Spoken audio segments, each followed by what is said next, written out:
Hello, you Raft scallions. I'm going to give you 8 quick tips for Raft. These are advanced tips and basic tips. If this video helps you, please like it and don't subscribe to me. All right, the first thing you should know, especially if you're new to Raft, is about Bruce.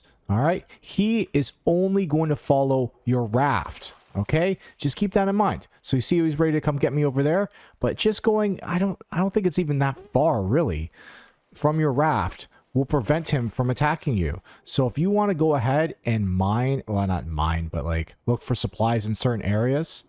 See how like he's all the way over there. I'm pretty close still, and he's ignoring me. So if you want to gather items in these reefs and stuff, just don't park your raft too close to where you want to gather, and he'll be okay. He'll leave you alone. All right, I got another Bruce tip for you. So if you're sick of him attacking your raft, you obviously got to fortify it only on the perimeter. All you got to do is the perimeter, but even this apparently is outdated now. Apparently, these this armor, I guess, provides an invisible barrier for Bruce. So he actually, if you have just this panel and these ones normal, it'll actually protect, just having this one, it will protect this one and this one. All right, so it's like got a 2-tile barrier around the whole thing. Okay, so your next one would actually only have to be like right here, I think, because this one would protect 2 on this side. Yeah, so if you want to save on materials, you can do it that way instead. Okay, leave it in the comments if you tried it, because I am curious about that one. All right, I'm going to keep going on about Bruce because, you know, he's a big part of the game, especially early on. I'm going to tell you to quickly kill him. I'm just going to use a regular spear, and it's all about timing, okay? You got to poke him just before he gets you. And once you kind of get the timing, it's not that hard. All right, so first I'm going to get him to come attack me. And then I'm going to actually back up a little bit to give myself better timing. And boom, poke him, and then get a couple more hits as he's swimming away, all right? So again, I'm going to wait for him to attack me. I'm going to back up a little bit. So there, just poke him again. All right, get some air. And as he's coming, I'm going to keep backing up. I don't see him, but there you go. Oh, he got me there. Didn't time that one too well. It's easier when you're underwater.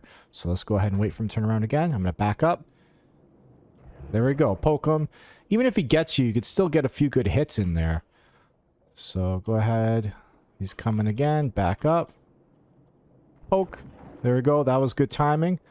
And there you go. He's dead. See, he's just a little puppy dog. He's not that hard to kill. He's not that dangerous. And he's unlimited supply of meat. So if you want to get him a few times, it's pretty cool.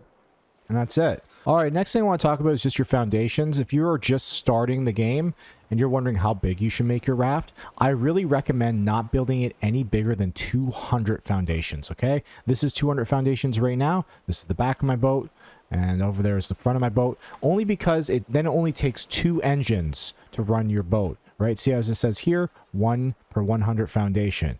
Okay, whenever you go over 200, it's just a lot of power to run 3 engines, and I got lots of space. Okay, I just built up. You can build up nearly as high as you want, I'm pretty sure. So just stick to 200 foundations. Try to do the math in your head as you're building out your square or whatever shape you're doing. All right, the next thing I'm gonna do is talk about this silly seagull here. That's just a pain in the butt.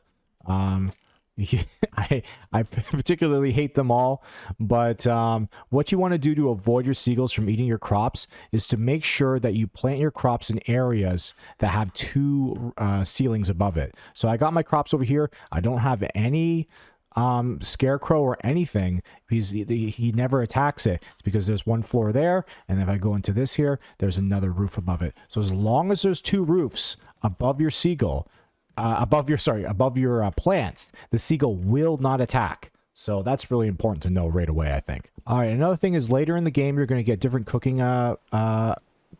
equipment like this one right here, and it's going to give you different recipes to make better food. And once you make better food, like for instance, like you should nearly eat none of your food, because you can take 2 beets and 2 potatoes, put it here. And that makes a meal of its own really easily, and it's way better than eating the food itself and just cooking it. You always want to try and make one of these recipes because it gives you a bonus food, and it goes down so much slower. So make sure you save your food. Don't waste food, especially early game, because you're going to be wanting to do this when you get into like later story missions. All right, another little thing that I really liked, I didn't know it before, is how to move items over easily. So obviously I got 20 hinges right here, and if I want to move them all over, I just hold shift and then click on them. I got all 20. But what I just found out is you hold shift and actually, no, you don't hold shift.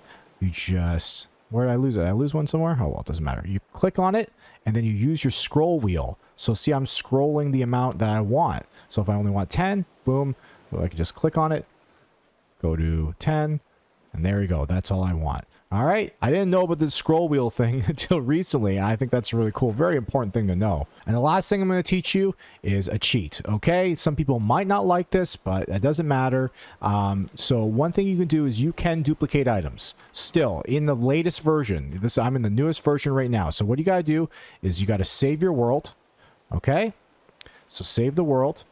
And then you got to go ahead and grab whatever you want. I'm just going to grab this ore right now, okay? So remember that there's no ore right here right now.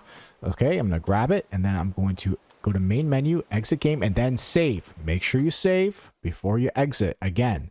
All right, then we're going to load the world, and then we're going to go there, and we're going to go to world backups. And then we're going to click on the second world. Okay, make sure it's the second one. You got to click world backups, click on the second one. And then when we load up, you're going to see that I'll have the item in my inventory and the item will still be in the box. All right, you can see the item is in my inventory right there. Boom. And if you look in the box, it's still there.